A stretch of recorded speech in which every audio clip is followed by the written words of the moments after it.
রাসূলকে এবং তোমাদেরকে এই জন্যই বহিষ্কার করতে চায়। তোমাদের অপরাধ হলো তোমরা তোমাদের রব সর্বশক্তিমান আল্লাহর প্রতি ঈমান এনেছো। ইন কুনতুম খারাজতুম জিহাদান ফি সাবিলি, যদি তোমরা আমার রাস্তায় লড়াইয়ে বের হয়ে থাকো, অবতিগা মারদাতি, এবং আমার সন্তুষ্টি কামনা করে থাকো, তুসিরুনা ইলাইহিম বিল মাওয়াদ্দা, তাহলে কিভাবে গোপনে তাদের প্রতি তোমরা ভালোবাসা পোষণ করো। ওয়া আনা আ'লামু বিমা আখফাইতুম ওয়া মা আ'লানতুম, তোমরা গোপনে যা করো এবং প্রকাশ্যে যা করো আমি সবই জানি। ওয়া মান ইয়াফআলহু মিনকুম, তোমাদের মধ্যে যে এমনটি করবে, ফাকাদ দাল্লা সাওয়া আস-সাবিল, সে সঠিক পথ থেকে অনেক দূরে সরে যাবে। ওয়া ইয়াফকাফুকুম ইয়াকুনু লাকুম আ'দাআ, যদি তারা তোমাদেরকে হাতে পায়, তোমাদেরকে আয়ত্তে আনতে পারে, তাহলে শত্রুতাটা তোমরা বুঝতে পারবে, তখন তারা তোমাদের প্রকাশ্য শত্রুতে পরিণত হবে। ওয়ায়াবসুতু ইলাইকুম আইদিয়াহুম ওয়া আলসিনাতাহুম, এবং তোমাদের দিকে তাদের হাত এবং জবান প্রসারিত করবে বিসু, ক্ষতি সাধনের উদ্দেশ্যে। ওয়াওয়াদু লাউ তাকফুরুন, এবং তারা চায় তোমরাও যেন কাফির হয়ে যাও। লান তানফাআকুম আরহামকুম ওয়ালা আওলাদুকুম, তাদের সাথে যে তোমাদের আত্মীয়তা রয়েছে, তোমাদের যে সকল আত্মীয় স্বজনরা রয়েছে এবং সন্তানরা রয়েছে, তোমাদের আত্মীয় এবং সন্তানরা, তোমাদের বংশের লোকেরা কোনো কাজে আসবে না ইয়াউমাল কিয়ামা, কিয়ামতের দিন। ইয়াফসিলু বাইনাকুম, সেদিন ফয়সালা করবেন মহান আল্লাহ তোমাদের মাঝে। আল্লাহু বিমা তা'মালুনা বাসীর, তোমাদের সকল কর্ম সম্পর্কে আল্লাহ তাআলা সম্যক অবগত। কদ কানাত লাকুম উসওয়াতুন হাসানাতুন ফি ইব্রাহিম ওয়াল্লাযিনা মা'আ, ইব্রাহিম এবং তার সাথে যারা ছিল তাদের জীবনে তোমাদের জন্য রয়েছে উত্তম আদর্শ। ইয ক্বালু লিকওমিহিম, যখন তারা স্বজাতিকে উদ্দেশ্য করে বলেছিল, ইন্না বুরাআউ মিনকুম, তোমাদের সাথে আমাদের কোনো সম্পর্ক নাই। ওয়া মিম্মা তা'বুদুনা মিন দুনিল্লাহ, এবং আল্লাহ ছাড়া তোমরা যাদের দাসত্ব করো তাদের সাথেও আমাদের কোনো সম্পর্ক নাই। কাফারনা বিকুম, তোমাদেরকে আমরা প্রত্যাখ্যান করলাম। ওয়া বাদা বাইনানা ওয়া বাইনাকুমুল আদাওয়াতু ওয়াল বাগদাউ আবাদা, তোমাদের সাথে আমাদের চিরশত্রুতা ও চিরবিদ্বেষ প্রকাশ হয়ে গেল। হাত্তা তুমিনু বিল্লাহি ওয়াহদা, যতক্ষণ না তোমরা এক আল্লাহর সামনে আত্মসমর্পণ করো। ইল্লা ক্বালা ইব্রাহিম আলি আবিহি, তবে ইব্রাহিম তার পিতাকে লক্ষ্য করে একটি কথা বলেছিল, তার মুশরিক পিতাকে লক্ষ্য করে একটি কথা বলেছিল, সেই কথাটি তোমাদের জন্য আদর্শ নয়। সেই কথাটি হলো লা আস্তাগফিরুন্না লাকা ওয়া মা আমলিকু লাকা মিনাল্লাহি মিন শাই, হে বাবা, হে আমার প্রিয় আব্বা, আপনি যে অন্যায় করছেন এই কারণে আমি আল্লাহর কাছে আপনার পক্ষ থেকে ক্ষমা চাইব। এই কথাটা তোমাদের জন্য আদর্শ নয়। এবং ইব্রাহিম বলেছিলেন, ওয়ামা আমলিকু লাকা মিনাল্লাহি মিন শাই, তবে আল্লাহর উপর আমার কোনো কর্তৃত্ব নাই, আমি শুধু চাইব। রব্বানা আলাইকা তাওয়াক্কালনা, হে আমাদের পালনকর্তা, আপনার উপরেই আমরা ভরসা করি। ওয়া ইলাইকা আনাবনা, আপনার দিকেই আমরা অভিমুখী হই। ওয়া ইলাইকাল মাসির, এবং আপনার দিকেই প্রত্যাবর্তন করি। وقال النبي صلى الله عليه وسلم من قال لا اله الا الله صادقا من قلبه دخل الجنه, আর আল্লাহর নবী সাল্লাল্লাহু আলাইহি ওয়াসাল্লাম বলেছেন, যে ব্যক্তি আন্তরিক সত্তার সাথে লা ইলাহা ইল্লাল্লাহ ঘোষণা দিয়েছে সে যেন জান্নাতে পৌঁছে গেছে, অথবা অবশ্যই সে জান্নাতে যাবেই যাবে। ওয়াইজন قال النبي صلى الله عليه وسلم في موضع آخر, এবং রাসূলুল্লাহ সাল্লাল্লাহু আলাইহি ওয়াসাল্লাম থেকে আরো একটি সূত্রে বর্ণিত আছে, যদিও বর্ণনা সূত্র দুর্বল কিন্তু এর বিষয়বস্তু বিশুদ্ধ। রাসূলুল্লাহ সাল্লাল্লাহু আলাইহি ওয়াসাল্লাম বলেছেন, আখলিস দীনাকা ইয়াকফিকাল আমালুল কলিল, ভেজাল মুক্ত ভাবে দিন পালন করো, কাজ অল্প হলেও তা যথেষ্ট হয়ে যাবে। সাদাকাল্লাহুল আলিয়্যুল আযীম, মহান আল্লাহ তাআলা সত্য বলেছেন। ওয়া সাদাকা রাসূলুহুন নবিয়্যুল কারীম, তার সম্মানিত রাসূল সত্য বলেছেন। ওয়া নাহনু আলা যালিকা মিনাশ শাহিদিন ওয়া শাকিরিন, এই ব্যাপারে আমরা সাক্ষ্য দান করছি এবং কৃতজ্ঞতা আদায় করছি। আলহামদুলিল্লাহি রাব্বিল আলামিন, সকল প্রশংসা ও কৃতজ্ঞতা সমগ্র বিশ্বজগতের পালনকর্তা আল্লাহ তাআলার জন্য। ফুলেরহাট কৃষ্ণবাটি যুব সমাজের উদ্যোগে যশোর সদরের এই ঐতিহাসিক মাহফিলে উপস্থিত সম্মানিত সভাপতি, উপস্থিত ওলামায়ে কেরাম, সামনে ভূমিষ্ঠ মুরব্বিয়ানে ইজম,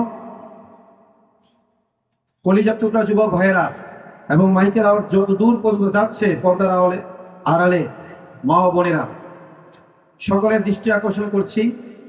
আল্লাহ তাআলা কোরআনে বলেছেন, আল্লাযীনা ইসতামিউনাল কওল, যারা মনোযোগ সহকারে কথা শুনে, ফায়াত্তাবিউনা আহসানাহু, এরপর সর্বোত্তম কথার অনুসরণ করে, উলাইকা আল্লাযীনা হাদাহুমুল্লাহ, তারা ওই সকল লোক যাদেরকে আল্লাহ তাআলা হেদায়েতের উপর সুপ্রতিষ্ঠিত রাখেন, ওয়া উলাইকা হুম উলুল আলবাব, এবং তারাই প্রকৃত জ্ঞানী। তো বলুন তো, প্রকৃত জ্ঞানী হওয়ার গুণ কয়টা? কোরআনে কারীমের এই আয়াতের ভিত্তিতে প্রকৃত জ্ঞানী হওয়ার গুণ দুইটা। এক, মনোযোগ সহকারে কথা শোনা। দুই, যা শুনলো তার মধ্যে সর্বোত্তমটার উপর আমল করা। যা শুনলো তাই আমল করা, না সর্বোত্তমটার উপর? ফায়াত্তাবিউনা আহসানাহু, অতঃপর যা শুনলো তার মধ্যে সেটা সর্বোত্তম। যা শুনবে সেটাকেই সত্য বলে মেনে নেবে মুমিন এমন নয়, বরং দলিলের কষ্টি পাথরে যাচাই করে নেবে। বিশেষ করে এখন ফিতনার জামানা, ফিরকে বাতিলা, ফিরকে দল্লা অসংখ্য রয়েছে। এজন্য দলমত নির্বিশেষে প্রত্যেক আলেমের কথা শুনতে হবে এবং দলিলের কষ্টি পাথরে যাচাই করার চেষ্টা করতে হবে। এখন বলবেন, আমাদের তো সেই ক্ষমতা নাই। সেই ক্ষমতা অর্জন করাও ফরজ। আপনি গুনতে না পারলেও যেন কম পড়লে ঠিক পান, অন্তত এইটুকু কোরআন হাদিস পড়া, চর্চা করা আপনার জন্য ফরজ। কোন আলেমরা হক কথা বলতেছে এইটুকু আপনি নিজে কোরআন হাদিসের ব্যাখ্যা করতে যাওয়ার দরকার নেই, কিন্তু আপনি পড়েন। পড়ার দ্বারা এলেম হলো নূর, আল ইলমু নূর ওয়াল জাহালাতু যুলমা। এই এলেম নূর এবং মূর্খতা হলো অন্ধকার। ইলমের নূর যত আপনার মধ্যে আনবেন, আপনি নিজে কোরআন হাদিসের ব্যাখ্যা করতে যাবেন না, অন্তত কাদের ব্যাখ্যা ঠিক এটুকু উপলব্ধি করতে পারবেন, যেটাকে গ্রাম বাংলায় বলে গুনতে না পারলেও কি কম পড়লে ঠিক তাই।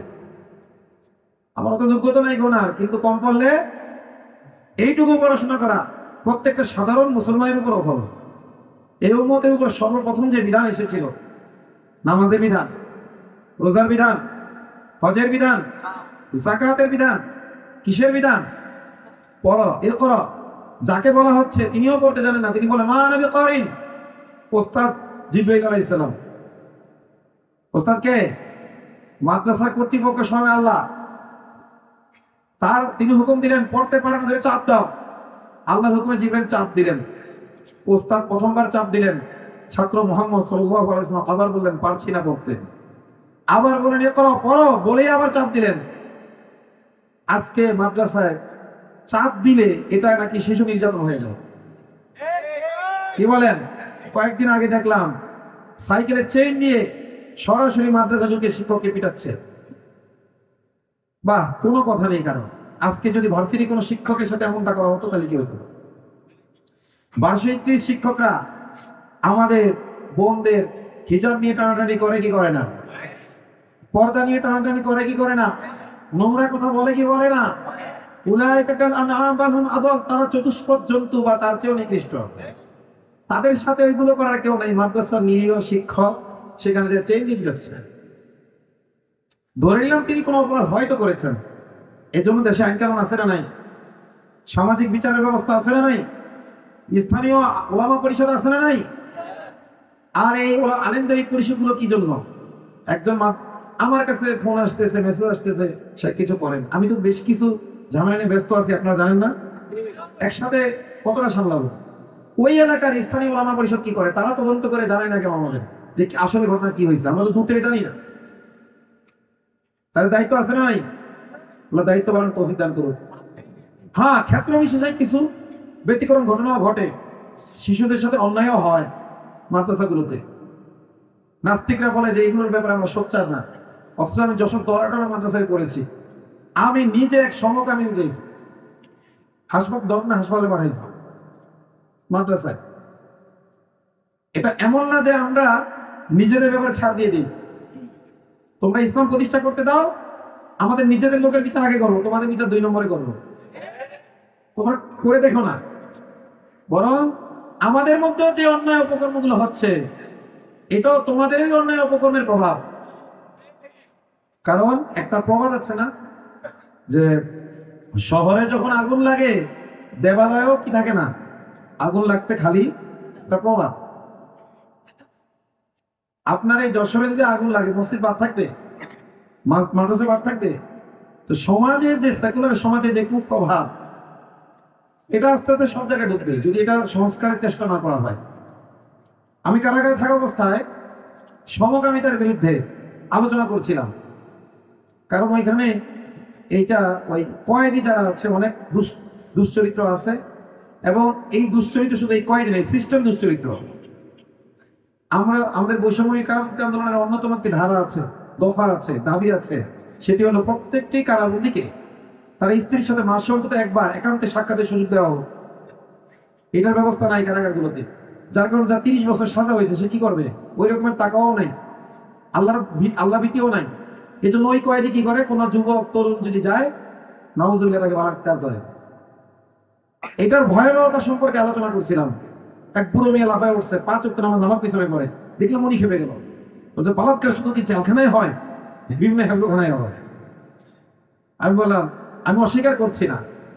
সুতরাং আমি একটা কথা বলি আপনাকে, আপনারা ইসলাম কায়েম করে সবার আগে এই বালাৎকারের যে ইসলামী আইন আছে, ইসলামী আইনে আগে হুজুরদের বিচার করবেন, সমস্যা নেই তো। আমরা কি বলছি নাকি হুজুরদের ছেড়ে দেন? বলছি তো। যাই হোক, আমি বলতেছিলাম যে মাদ্রাসায় পড়াশোনা হওয়ার জন্য চাপ দেওয়া লাগে না? লাগে না? চাপ কিছু দেওয়া লাগবে, কিন্তু এখন গার্জিয়ান এটা নিতে চায় না। আমি কয়েকটা মাদ্রাসা পরিচালনা করি, অনেক কমপ্লেন আমার ওস্তাদের ব্যাপারে। এবার তদন্ত করলে দেখা যায় যে তিনকে তাল বানিয়েছে, চাপ নিতে পারে না। তো রাসূল সাল্লাল্লাহু আলাইহি ওয়াসাল্লাম পড়তে জানতেন না, জিবরাইল চাপ দিছে না যায় নাই? জিবরাইল আবার চাপ দিলেন, রাসূল বললেন পারি না পড়তে, আবার চাপ দিলেন। এরকম 3 বার চাপ দেওয়ার পর তিনি পড়া শুরু করলেন, ইকরা বিসমি রাব্বিকাল্লাযী খালাক। সুবহানাল্লাহ। তো এই উম্মতের উপর সর্বপ্রথম বিধান কি এসেছিল? পড়ার বিধান। কিসের বিধান? এবং এমন একটি জাতি যে জাতীয় উম্মি, এমন একজন নবী যিনি নবীও কি উম্মি, নিরক্ষর। আমাদের বাঙালিরা তো আমরা নিরক্ষর না, অন্তত পড়া তো জানি, কোরআনের তরজমা পড়তে পারি না। মক্তবে গিয়ে যদি শেখার সুযোগ নাও থাকে, প্রত্যেকটা মুসলিমের ইমাম সাহেব মাশাআল্লাহ, বেশিরভাগ মুসলিমের ইমামেদেরই তো কেরাত শুদ্ধ নাকি? তার কাছে গিয়ে কোরআন শিখতে পারি না? দুনিয়ার সব শিখতে পারি, এখানে কেন পারি না? এই যে মুহাম্মাদুর রাসূলুল্লাহ যে বলছি কালিমার দ্বিতীয় অংশে, মুহাম্মদ সাল্লাল্লাহু আলাইহি ওয়াসাল্লাম রাসূল, আল্লাহর বার্তাবাহক, তিনি কি করবেন? মামলা দায়ের করবেন। ওয়াকালা রাসূল, সেদিন রাসূল মামলা দায়ের করবেন। ইত্তাখাযা কওমি হাযাল কুরআনা মাহজুরা, আমার জাতি এই কোরআনকে পরিত্যাগ করেছে। সূরা ফুরকানের সম্ভবত 30 নম্বর আয়াতে আল্লাহ বলেছে। রাসূল মামলা দায়ের করবেন, আমাকে রাসূল বার্তাবাহক বলেছে, অথচ আমার এই বার্তা তারা পড়ে দেখে নাই। রাসূল মানে কি? আল্লাহর পক্ষ থেকে এই সংবিধান, সারা বিশ্বের বিস্ময়কর গ্রন্থ রাসূলের মাধ্যমে আমরা পেয়েছি, এবং রাসূলের জীবনী দিয়ে সেটির ব্যাখ্যাও তিনি করে দিয়ে গেছেন, প্র্যাকটিক্যাল ব্যাখ্যা আমরা পেয়েছি না? কোনো স্পষ্টতা আছে? তো সেটা আমরা পড়ে দেখছি না, পড়ার চেষ্টা করছি না, বোঝার চেষ্টা করছি না। আল্লাহ বলেন আফালা ইয়াতাদাব্বারুনাল কুরআন আম আলা কুলুবিন আকফালুহা, তারা কি কোরআন নিয়ে একটু চিন্তা করবে নাকি তাদের অন্তর তালাবদ্ধ? তাদের অন্তর কে তালা দিয়ে রাখলো? অথচ ওয়ালাকাদ ইয়াসসারনাল কুরআনা লিযিকর ফাহাল মিন মুদ্দাকির, আমি কোরআনকে বোঝার জন্য, উপদেশ গ্রহণের জন্য সহজ করেছি। আজও কি কেউ বুঝতে চাও, উপদেশ গ্রহণ করতে চাও? হ্যাঁ, কিছু জায়গা আছে জটিল, সেগুলো মুফাসসিরদের কাছ থেকে ব্যাখ্যা আনতে হবে। সেটা সাধারণ মানুষ তো দূরের কথা, বর্তমান জামানার বেশিরভাগ আলেমদেরও সেসব জায়গায় ব্যাখ্যা করার সুযোগ নেই, অধিকার নেই। পূর্ববর্তী মুফাসসিরগণ যে ব্যাখ্যা করে দিয়ে গেছেন সেটার উপরই থাকতে হবে, নতুন করে ব্যাখ্যা কি নেই, সুযোগ নেই। ফাসআলু আহলা যিকরি ইন কুনতুম লা তা'লামুনা বিল বাইয়িনাতি ওয়াজ যুবুর, তোমরা যদি না জানো তাহলে যারা জানে তাদের কাছ থেকে জেনে নাও দলিল প্রমাণ সহ। বিল বাইয়িনা, সুস্পষ্ট দলিল, ওয়াজ যুবুর, এবং ডকুমেন্ট। দলিল এবং ডকুমেন্ট সহ যারা জানে তাদের কাছ থেকে কি করো? আমরা শুধু এই অংশটুকু বলি, তুমি যদি না জানো তাহলে যারা জানে তার কাছ থেকে জেনে নাও। বিল বাইয়িনাতি ওয়াজ যুবুর তো আছে না? নাই? দলিল প্রমাণ সহ জেনে নাও। আল্লাহ তাআলা দলিল প্রমাণ সহ দিন জানার মেজাজ আমাদের মধ্যে তৈরি করে দেন।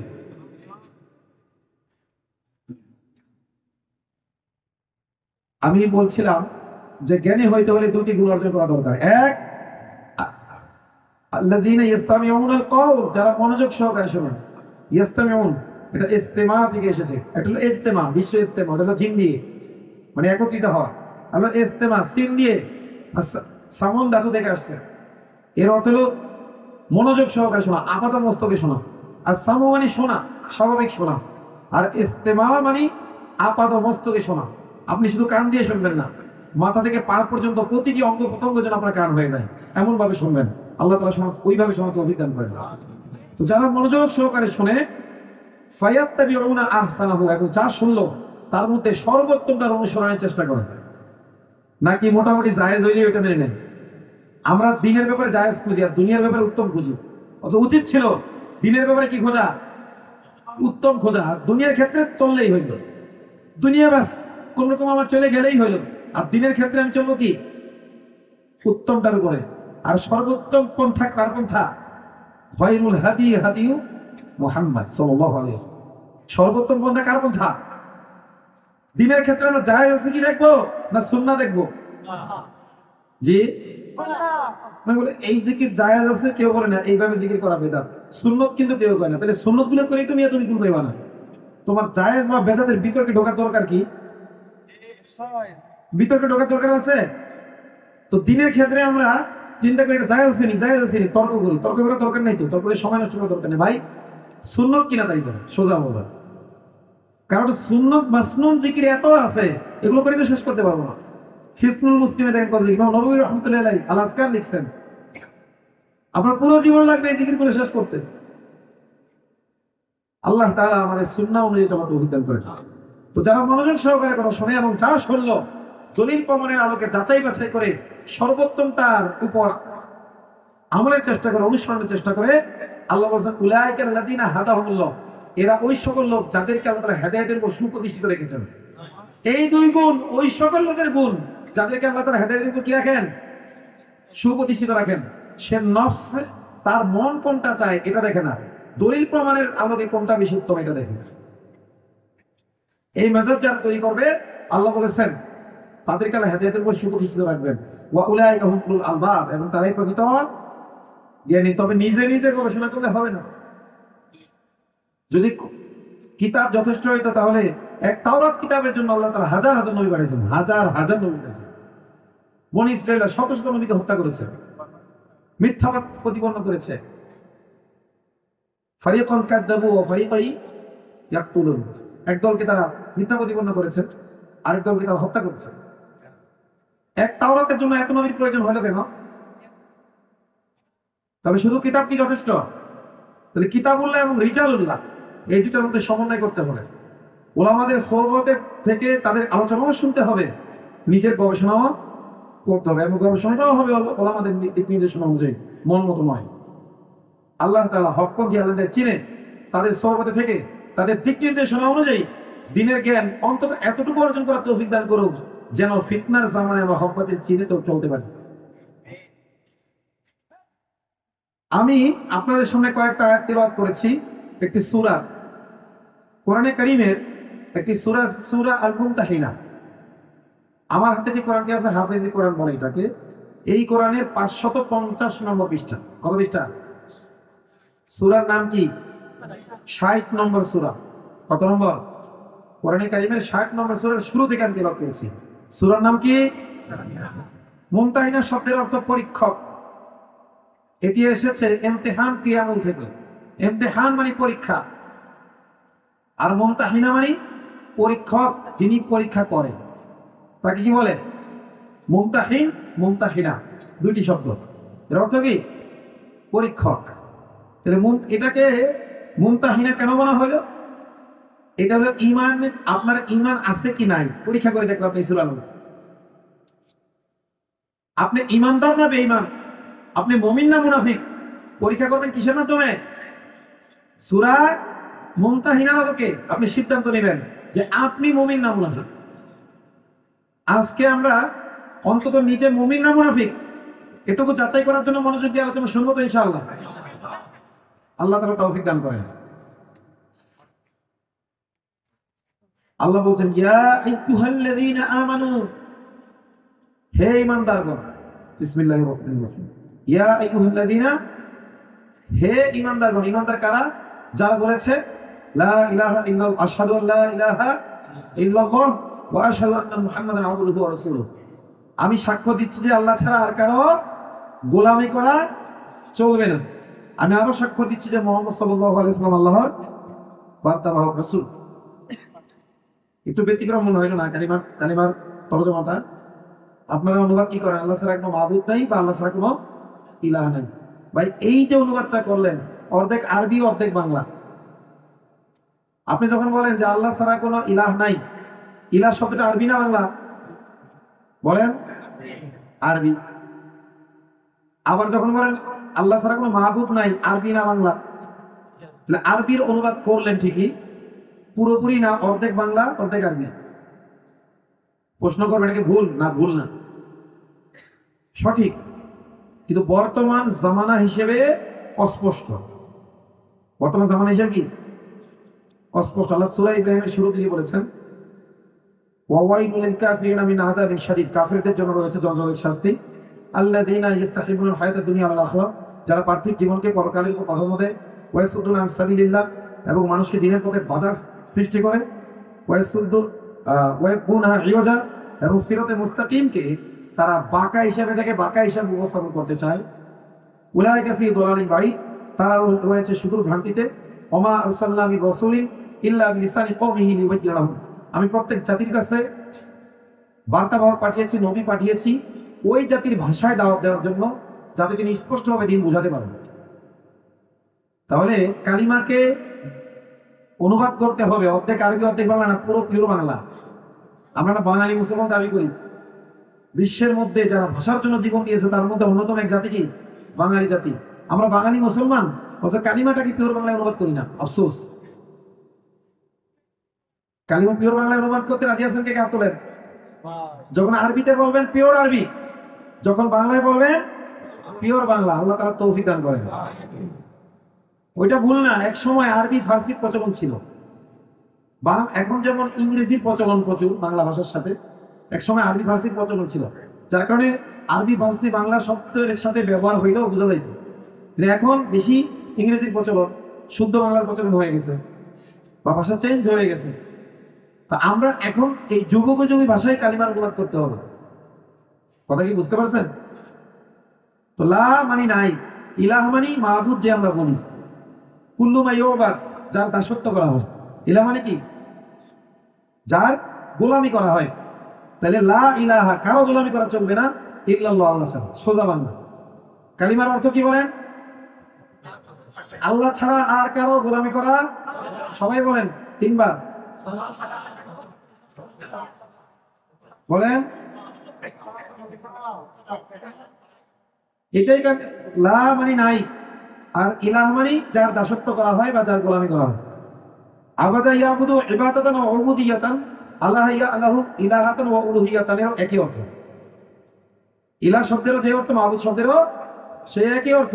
ডিকশনারি খুলে দেখেন, ইলাহের অর্থ আরবি ডিকশনারিগুলোতে লেখা কি লেখছে দেখেন। লিসানুল আরব খোলেন, আল মুনজিদ খোলেন, আল মুজামুল ওয়াসিত খোলেন, এই অর্থই পাবেন। কুল্লু মা ইউবাদ, মাহবুদুন, মাকলুহুন, এই অর্থই পাবেন। তো ইলাহ মানে কি? যার দাসত্ব করা হয় বা যার গোলামি করা হয়। লা ইলাহা, কারো গোলামি করা চলবে না, ইল্লাল্লাহ, আল্লাহ ছাড়া। বলেন। তাহলে কালিমার সোজা বাংলায় অর্থ কি বলেন? আল্লাহ ছাড়া আর কারো গোলামি করা চলবে না। বলেন, আবার বলেন, আবার বলেন। এখন যখন কালিমার অর্থ করবেন তখন কি বলবেন? আল্লাহ ছাড়া আর কোনো মাহবুব নাই। ওইটা ভুল না, কিন্তু বর্তমান যুগ হিসেবে অস্পষ্ট বাঙালি মুসলমানের জন্য। এজন্য স্পষ্টভাবে জানতে হবে, শিখতে হবে, প্রচারও করতে হবে। আল্লাহ তৌফিক দান করেন। কওমি মাদ্রাসায় তালিমুল ইসলাম, অর্থাৎ ইসলাম শিক্ষা নামে একটি কিতাব আছে, বই আছে। এই বইয়ের দ্বিতীয় খণ্ডে আছে, অর্থ উদ্দেশ্য না বুঝে যদি কেউ কালিমা পড়ে সে কি মুসলমান হবে? উত্তরে বলা হয়েছে না, অর্থ এবং উদ্দেশ্য না বুঝে কেউ কালিমা পড়লে মুসলমান হবে। দাওয়াত ও তাবলীগের মেহনতে যাওয়ার সুবাদে আমি অনেক পরীক্ষা করেছি মানুষকে, মুসলমানদেরকে। ইলাহের অর্থ তারা বোঝে না। কেউ বলে ইলাহ মানে সৃষ্টিকর্তা, কেউ বলে ইলাহ মানে রিজিক দাতা, কেউ অনেক বলে যে ইলাহ মানে পালনকারী, লালনকারী। ইলাহ মানে কি? যার গোলামি করা হয়। লা ইলাহা ইল্লাল্লাহ, আল্লাহ ছাড়া আর কারো গোলামি করা চলবে না। আল্লাহর হুকুমের বিরুদ্ধে কেউ হুকুম দিলে সে হুকুম মানা। আল্লাহর হুকুমের বিরুদ্ধে যারা হুকুম দেয় তারা হলো আল্লাহ দ্রোহী। কোরআনের ভাষায় তারা তাগুত। আল্লাহ দ্রোহীর আরবি কি? তাগুত। তাগুত শব্দটি এসেছে তুগিয়ান থেকে। তুগিয়ান মানে দ্রোহ, তুগিয়ান মানে কি? আর পরিভাষায় তাগুত কাকে বলে? ইবনে কাসির রাহিমাহুল্লাহ লিখছেন যে কুল্লু যী তুগিয়ানিন আলাল্লাহ, শাব্দিক অর্থ হলো দ্রোহ, আর তাগুত মানে দ্রোহী। তবে পারিভাষিক ভাবে প্রত্যেক আল্লাহ দ্রোহীকে তাগুত বলে। তাগুত কাকে বলে? প্রত্যেক আল্লাহ দ্রোহীকে। তো লা ইলাহা যখন আমরা বলছি, কারো গোলামি করা চলবে না, কোন দুর্গার ইবাদত হবে না, দুর্গার গোলামি হবে না, কালীর গোলামি হবে না, সরস্বতীর গোলামি হবে না, ভারতের গোলামি চলবে না, আমেরিকার গোলামি চলবে না, রাশিয়ার গোলামি, ইউরোপের গোলামি, চীনের গোলামি। লা ইলাহা বলে আপনি সব অস্বীকার করে দিলেন, কারো গোলামি চলবে না ইল্লাল্লাহ, আল্লাহ ছাড়া। আল্লাহ ছাড়া আল্লাহর জমিনে আর কার গোলামি? ইন্নী জাইলুন ফিল আরদি খলিফা, জমিনে আমি প্রতিনিধি পাঠাইছি। কোথায় পাঠাইছেন আল্লাহ? প্রতিনিধি কোথায় পাঠাইছেন? এই জমিনে পাঠাইছেন। আপনার সাড়ে 3 হাত বডিও জমিনের অংশ, কে অংশ না? আপনার সাড়ে 3 হাত বডিও জমিনের অংশ। ভুল বললাম? আল্লাহ বলেন মিনহা খলাকনাকুম আই মিনাল আরদি খলাকনাকুম, এই জমিন থেকে তোমাকে সৃষ্টি করেছে। ওয়া ফিহা নুঈদুকুম, এই জমিনে আবার তোমাকে ফিরিয়ে আনবো, এখানে আবার সহাবো। ওয়া মিনহা নুখরিজুকুম তারাতান উখরা, এবং আবার কিয়ামতের ময়দানে তোমাকে পুনরায় উত্থাপন করবো, উঠাবো। তাহলে আমার এই দেহটা এই জমিনের অংশ না? ইন্নী জাইলুন ফিল আরদি খলিফা, জমিনে আমি প্রতিনিধি, আমার 3.5 হাত বডির উপর আমি আল্লাহর প্রতিনিধি। তো প্রত্যেকটা যুবক যার বউ পোলাপান নাই, সে তার বডির উপর আমার প্রতিনিধি। যার বউ আছে সে তার নিজের বডি এবং তার স্ত্রীর উপর প্রতিনিধি, আল্লাহ খলিফা। যার সন্তান আছে সে নিজের উপর, তার স্ত্রীর উপর, তার সন্তানদের উপর আল্লাহর কি? প্রতিনিধি, সে খলিফা।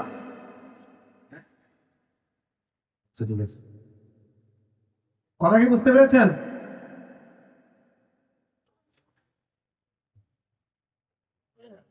তো আমরা কার প্রতিনিধি? আল্লাহর প্রতিনিধি। লা ইলাহা ইল্লাল্লাহ বলে আমরা সেটারই ঘোষণা দিচ্ছি যে আল্লাহ ছাড়া আর কারো গোলামি করা চলবে না। তো আমরা যখন এই ঘোষণাটা দিয়ে দিলাম যে আল্লাহ ছাড়া আর কারো গোলামি করা চলবে না, তার মানে আমার এই বডিটাকে আল্লাহর হুকুমের বাইরে চলতে দিব না, আমার পরিবারকে আল্লাহর হুকুমের বাইরে চলতে দেব না। যার সমাজের উপর কর্তৃত্ব আছে তার সমাজকে সে আল্লাহর উপর হুকুমের বাইরে চলতে দিবে না। যার রাষ্ট্রের উপর কর্তৃত্ব আছে সে রাষ্ট্রের কোনো একজন সদস্যকে আল্লাহর হুকুমের বাইরে চলতে দিবে না, যদি দেয় সে দায়ুস। যার পরিবারকে সে আল্লাহর হুকুমের বাইরে চলতে দেয় সে পারিবারিক দায়ুস, যে সমাজকে চলতে দেয় সে সামাজিক দায়ুস, যে রাষ্ট্রকে চলতে দেয় সে রাষ্ট্রীয় দায়ুস। আর দায়ুস ব্যক্তিগতভাবে যত আমলে করুক না কেন, জান্নাতের ঘেরাও পাবে। আমি বলছিলাম লা ইলাহা ইল্লাল্লাহ ইয়া আইয়ুহাল্লাযীনা আমানু, হে ঈমানদারগণ, হে ঈমানদারগণ বলে আল্লাহ কাদের বুঝাইছেন? তারা লা ইলাহা ইল্লাল্লাহ মুহাম্মাদুর রাসূলুল্লাহ এই কালিমা বলেছে। বুঝে শুনে বলেছেন না বুঝা? অন্তর থেকে বলছে না মুনাফিকের সাথে? আল্লাহ বলে ইয়া আইয়ুহাল্লাযীনা আমানু, হে ওই সকল লোক যারা ঈমান এনেছো, অর্থাৎ বলেছো আল্লাহ ছাড়া আর কারো গোলামি করা চলবে না। মুহাম্মদ সাল্লাল্লাহু আলাইহি ওয়াসাল্লাম আল্লাহর বার্তাবাহক, মুহাম্মদ সাল্লাল্লাহু আলাইহি ওয়াসাল্লামের আদর্শ অনুযায়ী একমাত্র আল্লাহর গোলামি করব, আল্লাহ ছাড়া আর কারো গোলামি করব না। এই দৃঢ় প্রতিজ্ঞা যারা করেছো তারা শুনে রাখো, লা তাত্তাখিযু আদুওয়ি ওয়া আদুওয়াকুম আউলিয়া, কালিমার কথা ঘোষণা, কালিমার মাধ্যমে তোমরা তাদেরকে বর্জনের ঘোষণা দিয়েছো। সুতরাং তোমরা আল্লাহর শত্রু এবং তোমাদের শত্রুকে বন্ধু বানাও না, তাদেরকে অভিভাবক বানাও না, ইউরোপকে বন্ধু বানাও না, আমেরিকাকে বন্ধু বানাও না, ভারতকে বন্ধু বানাও না, চীনকে বন্ধু বানাও না, রাশিয়াকে বন্ধু তো বানাও না, উগ্র হিন্দুত্ববাদীদেরকে, উগ্র হিন্দুত্ববাদী ইসকনকে, ওদেরকে কি বানাও না? বন্ধু বানাও না। তুলকুনা ইলাইহিম বিল মাওয়াদ্দা, আরে তোমরা মন্দিরে গিয়ে তাদের কাছে ভালোবাসার বাণী উপস্থাপন করো। তোমরা বলো রোজার পূজা এক, অথচ ওয়াকাদ কাফারু বিমা জাআকুম মিনাল হক, অথচ তোমাদের কাছে সত্য এসেছে, মহাসত্য কোরআন এবং সুন্নাহ, এটাকে তারা প্রত্যাখ্যান করেছে। তোমাদের কাছে যে কোরআন সুন্নাহ এসেছে ওরা এটাকে প্রত্যাখ্যান করলো, আর তুমি ইসলাম কায়েমের নামে মন্দিরের বেদিতে গিয়ে ইসলামকে জবাই দিচ্ছ। তুলকুনা ইলাইহিম বিল মাওয়াদ্দা, তোমরা মন্দিরের বেদিতে গিয়ে ভালোবাসা প্রকাশ করছো। ওয়াকাদ কাফারু বিমা জাআকুম মিনাল হক, তোমাদের কাছে যে সত্য এসেছে তা তারা প্রত্যাখ্যান করেছে। ইউখরিজুনা রাসূলা ওয়া ইয়াকুম, তারা রাসূলকে, আল্লাহর যারা বার্তাবাহক আছে, রসুলের অবর্তমানে রসুলের ওয়ারিস যারা আছে এদেরকে জমিন থেকে উচ্ছেদ করতে চায়, চায় কি চায় না? উগ্র হিন্দুত্ববাদীরা কি চায়? হকপন্থী আলেমদেরকে জমিন থেকে উচ্ছেদ করতে চায় কি চায় না? এবং প্রকৃত তৌহিদি জনতাকে জমিন থেকে উচ্ছেদ করতে চায় কি চায় না? ইসকন রাম রাজত্ব প্রতিষ্ঠার ঘোষণা গোপনে দিয়েছে না প্রকাশ্যে দিয়েছে? আমাদের মা বোনদেরকে ধর্ষণের ঘোষণা প্রকাশ্যে দিয়েছে না গোপনে দিয়েছে? আমাদের রক্তের হোলি খেলার ঘোষণা গোপনে দিয়েছে না প্রকাশ্যে দিয়েছে? আমাদের কোরআন হাদিস নিয়ে কটূক্তি তারা গোপনে করে না প্রকাশ্যে করে? তো এত কিছু হওয়ার পরেও কিভাবে তোমরা ভালোবাসার বাণী তাদের প্রতি নিক্ষেপ করো? যদি তোমরা আমানুর দাবিতে সত্য হয়ে থাকো তোমরা এটা করো না। ইনকুনতুম খরজতুম জিহাদান ফি সাবিলি, যদি তোমরা আল্লাহর রাস্তায় জিহাদেই বের হয়ে থাকো, ভোটকে যদি তোমরা জিহাদেই মনে করে থাকো, ওয়াবতিগা মারজাতি, এবং কথিত এই ভোট জিহাদের মাধ্যমে যদি তোমরা আল্লাহর সন্তুষ্টি কামনা করে থাকো, তাহলে তুসিরুনা ইলাইহিম বিল মাওদা, কিভাবে গোপনে গিয়ে তাদের সাথে ভালোবাসা পোষণ করো তোমরা? তাদের প্রতি অন্তরে কিভাবে মুশরিকদের প্রতি, যাদের ব্যাপারে আল্লাহ বলেছেন ইন্নামাল মুশরিকুনা নাজাস, মুশরিকরা নাপাক, মূর্তি পূজকরা নাপাক, ফাজতানিবুর রিসা মিনাল আওসান, তোমরা মূর্তির অপবিত্রতা থেকে বেঁচে থাকো। আল্লাহ মূর্তিকে নাপাক বলেছেন, মূর্তির পূজারীদেরকে নাপাক বলেছেন। কিভাবে ওই নাপাক জিনিসের প্রতি, নাপাকদের প্রতি তোমরা ভালোবাসা পোষণ করো? ওয়া আনা আ'লামু বিমা আখফাইতুম ওয়া মা আ'লানতুম, তোমরা প্রকাশ্যে যা বলো এগুলো জনগণ জানে, কিন্তু তোমরা গোপনে আরো যে নিকৃষ্ট কাজগুলো করছো, তাদেরকে সমর্থন যোগাচ্ছ, তাদের বুকের সাহস বাড়িয়ে দিচ্ছ, যে এই সাহসে তারা আমাদের মা বোনদেরকে ধর্ষণ করার সুযোগ পাচ্ছে। এই যে গোপনে গোপনে তাদের পিঠ চাপড়ে তোমরা দিচ্ছ, এইটার ব্যাপারে আল্লাহ জানেন, জেনে রাখো। ওমা ইয়াফআলহু মিনকুম ফাকাদ দাল্লা সাওয়া সাবিল, তোমাদের মধ্যে যারা এটা করেছে এবং করবে, এরা সঠিক পথ থেকে ভ্রান্ত হয়ে গেছে। নিশ্চয়ই ফাকাদ, নিশ্চয়ই তারা ভ্রান্ত হয়ে গেছে, বিচ্যুত হয়ে গেছে সঠিক পথ থেকে। ইয়াসফাফুকুম, জেনে রাখো, জেনে রাখো, তোমরা তাদের বাহ্যিক মিষ্টি কথায় ভুলে যেও না। মন্দিরের একটু প্রসাদ নামক প্রস্রাব তোমাদের নাপাক প্রস্রাব খাওয়াই দিছে, এতে তোমরা ভুলে যেও না। ইয়াসফাফুকুম, তারা যদি তোমাদেরকে আয়ত্ত নিতে পারে, ইয়াকুনু লাকুম আদা, তখন শত্রুতা যে মুখোশ ঢেকে রেখেছিল এটা খুলে ফেলে, বন্ধুত্বের এই মুখোশ খুলে ফেলে তোমাদের সামনে আবির্ভূত হবে। বন্ধুত্বের মুখোশ খুলে শত্রু হিসাবে আবির্ভূত হবে। ওয়ায়াবসুতু ইলাইকুম আইদিয়াহুম, এবং তাদের হাত তোমাদের দিকে প্রসারিত করবে। ওয়া আলসিনাতাহুম, নোংরা নোংরা ভাষায় তোমাদের সাথে কথা বলবে, বিসু, তোমাদের ক্ষতি করার উদ্দেশ্যে। তাদের জবান দিয়ে নোংরা কথা বের হবে, তাদের হাত দিয়ে নোংরা কর্ম হবে, তাদের বডি দিয়ে হবে। আমাদের বোনদেরকে তারা মিষ্টি কথায় প্রেমের প্রলোভনে যখন চিপায় নিয়ে যেতে পারছে, তখন কি আর মিষ্টি কথা থাকতেছে না? গণধর্ষণ করতেছে, গণধর্ষণ করতেছে, ইন্ডিয়ার পদ্মালয় পাচার করতেছে, কি করে নাই? তাহলে যতই তারা মিষ্টি কথা বলো, হে আমার বোনেরা, মুসলিম বোনেরা, যশোরের বোনেরা যারা আছো, তোমাদের দৃষ্টি আকর্ষণ করছি। আমার এই আওয়াজ এই ক্যামেরাগুলোর মাধ্যমে সারা দেশ নয়, সারা বিশ্বের বাংলা ভাষাভাষী প্রত্যেকটি বোনের কাছে পৌঁছে যাওয়া উচিত। হে বোনেরা, তোমাদের বলি, হে মালাউনরা, যত মিষ্টি কথাই তোমাদেরকে বলুক না কেন, যদি তোমাদেরকে তারা বাগে পায় এই মিষ্টি কথার মাধ্যমে, এই হানি ট্র্যাপের লাভ ট্র্যাপের মাধ্যমে, ভাগোয়া লাভ ট্র্যাপের মাধ্যমে যদি তারা তোমাদেরকে আয়ত্তে নিতে পারে, ইয়াকুনু লাকুম আদা, তখন আর প্রেমিক হিসাবে পাইবা না, তারা পুরোপুরি তোমাদের বিরুদ্ধে ধর্ষণে আবির্ভূত হবে।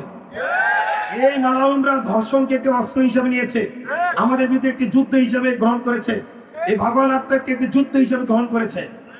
হে আমার বোনেরা, এখনো সতর্ক হয়ে যাও। যতই মিষ্টি কথা বলো, মালাউনদের মিষ্টি কথায় কান দিও না।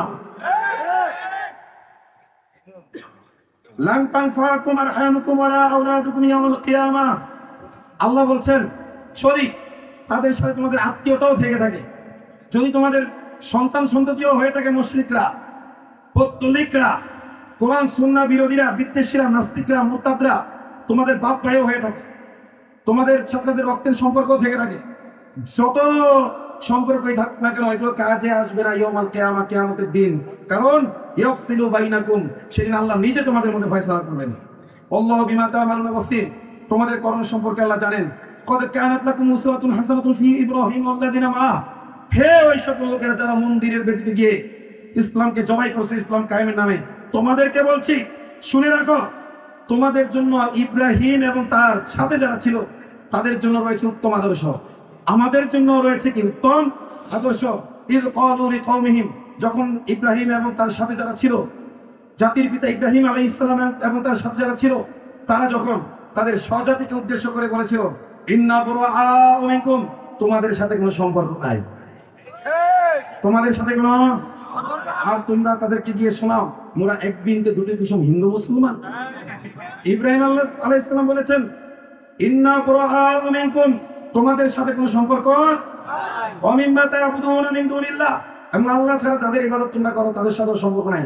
দুর্গার সাথে মুসলমানের কোনো সম্পর্ক, কালীর সাথে কোনো সম্পর্ক, গীতা পাঠের সাথে মুসলমানের কোনো সম্পর্ক। মুসলমান কখনো মন্দিরে গিয়ে গীতা পাঠ করতে পারে? এগুলোর সাথে আমাদের কোনো সম্পর্ক নাই। ইব্রাহিম আলাইহিস সালামকে যারা জাতির পিতা মানে, আল্লাহ বলেছেন বাল মিল্লাতা ইব্রাহিমা হানিফা, তোমরা আল্লাহর একনিষ্ঠ বান্দা ইব্রাহিমের আদর্শ অনুসরণ করো।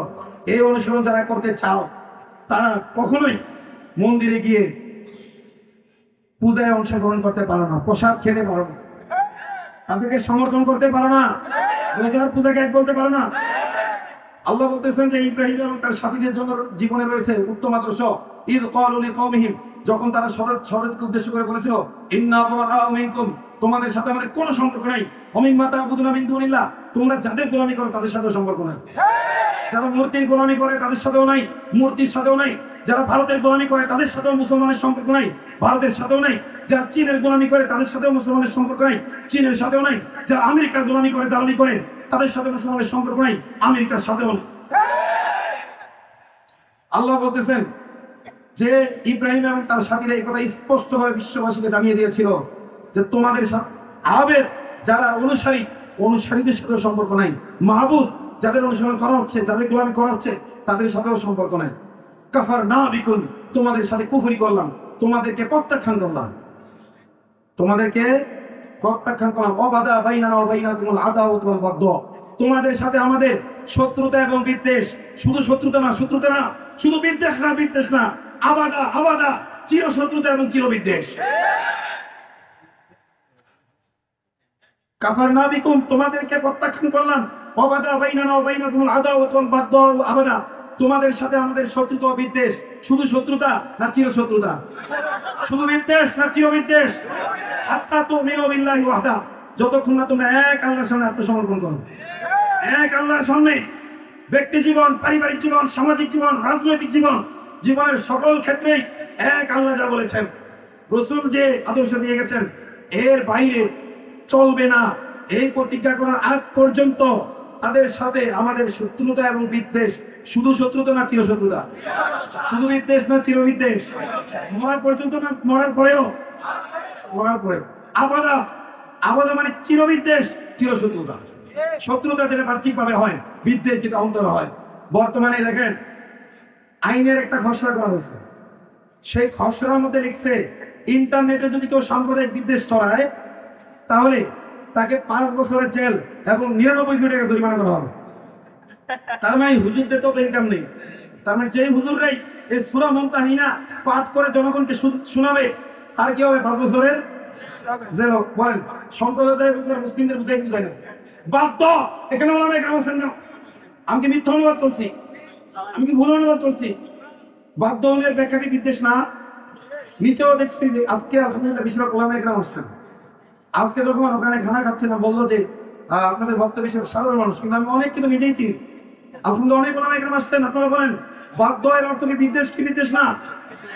এখন বলেন যদি এই আইন করা হয় যে সাম্প্রদায়িক বিদ্বেষ যারা ইন্টারনেটে ছড়াবে তাদের 5 বছরের জেল, 99 কোটি টাকা জরিমানা, আমি আপনাদেরকে প্রশ্ন করতে চাই, তাও এই আইন পাশ হলে কোনো আলেম কি সূরা মুমতাহিনার তরজমা করতে পারবে?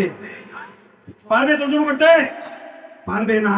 তাহলে এবং আল্লাহ রাসূলকে গালি দেওয়া হচ্ছে, এই ব্যাপারে একটা আইন ছিল, এই ইউনূস সেই আইনটা বাতিল করেছে রাখার আগে বাঁচানোর জন্য। একটা ল্যাংড়া খোরা আইন ছিল, মামলা করা যেত, ওই মামলায় কিছু হতো না, রাখাল রাহাকে বাঁচানোর জন্য সেই আইন বাতিল করে দিয়েছে। এখন নতুন করে আইন করতে চাচ্ছে। আমি স্পষ্ট বলতে চাই মুসলমান, আইন এখনো হয় নাই, এখনই সোচ্চার হইতে হবে। আইনের আলোচনা উঠছে, খসড়া শুরু করছে, এখনই সোচ্চার হইতে হবে এর বিরুদ্ধে। মালাউনরা যখন মুসলিমদের বিরুদ্ধে বিদ্বেষ ছড়াবে তাদেরকে ওটাকে বাদশাহী মতো বলে তারা ছাড় দিয়ে দিবে, ধর্মে শুধু মুসলমানদের। ধরবে শুধু আলেম ওলামাদের। কারণ এই আইন বৈষম্যহীন ভাবে প্রয়োগ হবে না কখনো, শুধুমাত্র আলেম ওলামাদের আটকানোর জন্য এই আইন করতেছে। জসীমউদ্দিন রহমানের মতো, মুফতি হারুন ইসলামের মতো, মাওলানা মামুনুল হক সাহেবের মতো যারা কোরআন হাদিসের কথাগুলো ব্যর্থহীনভাবে মানুষকে জানাচ্ছেন, তারা যেন জানাতে না পারেন, তারা যেন কি করতে না পারেন, জানাতে না পারেন। এই কারণে আলেমদেরকে সীমাবদ্ধ করার জন্য আইন আপনাকে মেনে নেবেন।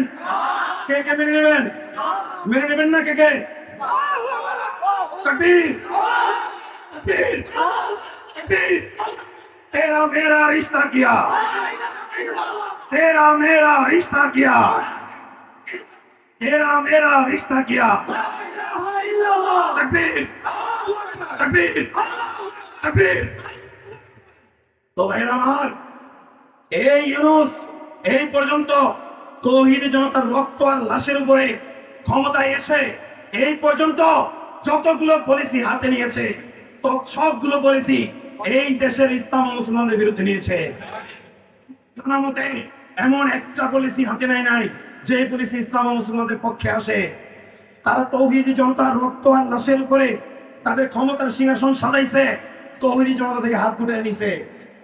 তারা প্রতিটাদেরকে শ্রমিকের মর্যাদা দিতে চায়, অথচ আসামনির মতো 11 বছরের মেয়েটা 3 দিন গণধর্ষণের শিকার হইল, তাকে ন্যায় বিচার যেন না পাইতে পারে পুলিশের ভেরিফাইড পেজে নির্লজ্জভাবে তার ব্যাপারে মিথ্যাচার করা হয় যে এই মেয়েটা স্বেচ্ছায় ইতিপূর্বে নাকি 2 বার তার বাড়ি থেকে পালাইছে। নাউজুবিল্লাহ। আমি জীবনের উপর রিস্ক নিয়ে তদন্ত করেছি, প্রমাণ করেছি পুলিশ মিথ্যুক। আমি বলবো মিথ্যুক, আপনারা বলবেন পুলিশ মিথ্যুক, ধর্ষক, ধর্ষক, প্রতারক, মিথ্যুক, ধোঁকাবাজ, দাঙ্গাবাজ, খুনকারী, কোপকারী। তাকবীর, তাকবীর। এইভাবে স্লোগানে কাঁপায় তুলতে হবে মুসলমান। আর আলেম ওলামারা তথাকথিত বৈষম্য বিরোধীদের ডাকে আপনারা যাবেন না। হকপন্থী আলেমরা ডাকলে যাইতে রাজি আছেন তো ইনশাআল্লাহ? তো আমি আলোচনা শেষ করে দিচ্ছি। সাহেব আস্তে আস্তে যেটুকু করা যায় সেটুকু বলতেছি। আল্লাহ বলেছেন, সাহেব চলে আসতেছেন। নারায়ে তাকবীর, আল্লাহু আকবার, নারায়ে তাকবীর, আল্লাহু আকবার। শেখ জসীমউদ্দিন রহমানী সাহেবের আগমন। আহলান সাহলান মারহাবান। জসীমউদ্দিন রহমানী আগমন। আমার